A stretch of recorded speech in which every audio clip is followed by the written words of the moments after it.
Good afternoon friends. आज हम toppers forum पे एसएससी के कुछ इंपॉर्टेंट क्वेश्चंस डिस्कस करेंगे। हमारा चैप्टर होगा मेंसुरेशन और मेंसुरेशन में भी सिलेंडर को डिस्कस करेंगे। तो कुछ इंपॉर्टेंट क्वेश्चंस डिस्कस करते हैं, ऐसे आगे सीरीज भी चलेगी और आपको काफ़ी हेल्प होने वाली है इन क्वेश्चन से। जैसे पहला क्वेश्चन हम देख रहे हैं। पहले क्वेश्चन में क्या है कि एक आपको यहाँ पे दिया हुआ है सिलेंडर सिलेंडर गिवन है। ठीक है, सिलेंडर में हम उसके डाया को डिक्रीज कर रहे हैं 33 होल 1/3% से। ठीक है, और हाइट को 2 टाइम्स कर रहे हैं। तो सिलेंडर के वॉल्यूम पे क्या इफेक्ट आएगा वो हम देखते हैं, कितना हो जाएगा, कितना बढ़ जाएगा, कितना घट जाएगा, ये देखते हैं। तो सबसे पहले तो हम इन वैल्यूज के बारे में देख लेते हैं। जब आप परसेंटेज पढ़ेंगे तो आप देखेंगे कि इन वैल्यूज का रेशियो में एक वैल्यू होती है। जैसे 33 होल 1/3% को आप डायरेक्टली लिख सकते हैं 1/3। जब आप परसेंटेज पढ़ाएंगे तो डिस्कस करेंगे उसमें। ठीक है, ऐसे ही हाइट को डबल किया जा रहा है, तो जैसे 1 है 2 हो जाएगा, 2 है तो 4 हो जाएगा, इस तरह से हम कर लेंगे। ठीक है, बट बेसिक बात डिस्कस कर लेते हैं कि इसको इंक्रीज या डिक्रीज करते कैसे हैं। कई लोग डायरेक्ट ऐसे वैल्यू पुट करके आंसर निकाल लेते हैं, बट मैं आपको बताऊंगा कि हम इंक्रीज क्यों करते हैं। तो देखिए यहाँ पे जो आपका डाया है, अब आप सोचिएगा जो डाया है, ठीक है, वो इज इक्वल टू 2r होता है, राइट। आप चाहे डाया में 33 या कोई परसेंटेज इंक्रीज करें या फिर आर में इंक्रीज करें, परसेंटेज इंक्रीमेंट दोनों में सेम होगा।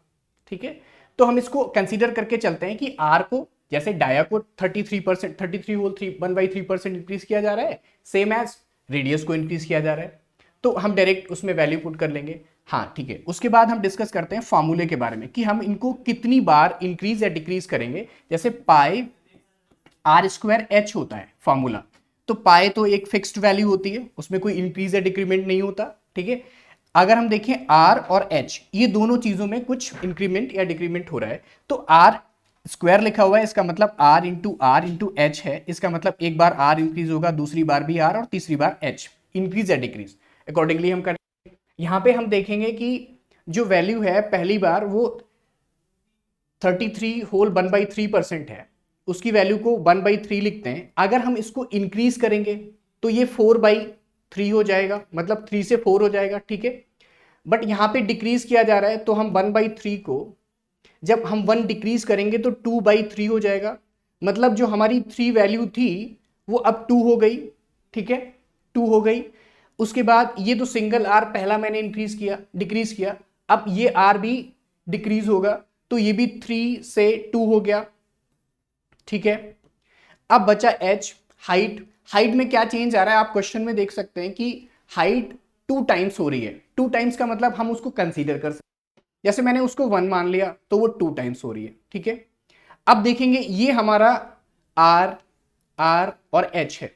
ठीक है, इसको आप r² h भी कह सकते हैं, मतलब ये यहां से वॉल्यूम जब निकालेंगे, यहां से जब वॉल्यूम निकलेगा, ये हम मान लेते हैं कि वॉल्यूम ओरिजिनल है, ओरिजिनल, ये वॉल्यूम न्यू हो जाएगा। तो 3 3 ज़ा 9 1 ज़ा 9, तो 9 हो गया। मतलब हमारा जो ओरिजिनल वॉल्यूम, हमने इस वैल्यू को कंसीडर करके चला है, तो जो ओरिजिनल हमारा वॉल्यूम था वो 9 था, और न्यू वॉल्यूम हमारा 2 2 2, मतलब 2 क्यूब 8 हो जाएगा। तो हम देखेंगे कि हमको आपसे पूछा गया है सिलेंडर में कितना वॉल्यूम इंक्रीज हो रहा है, तो आप देख पा रहे हैं इंक्रीज नहीं, वॉल्यूम जो है वो डिक्रीज हो रहा है। क्वेश्चन जो सेट किया गया है इसमें कम हो जाएगा वॉल्यूम, तो उस हिसाब से 1 कम हो रहा है। कितने से कम हो रहा है? 1/9 से। अगर इसकी वैल्यू को आप परसेंटेज में चेंज करेंगे तो 11 होल 1/9% आएगा, जो कि वैल्यू आपकी डिक्रीज होगी, डिक्रीज। ठीक है, तो आंसर आपका ये ठीक हो जाएगा। अब हम चलते हैं नेक्स्ट क्वेश्चन की तरफ।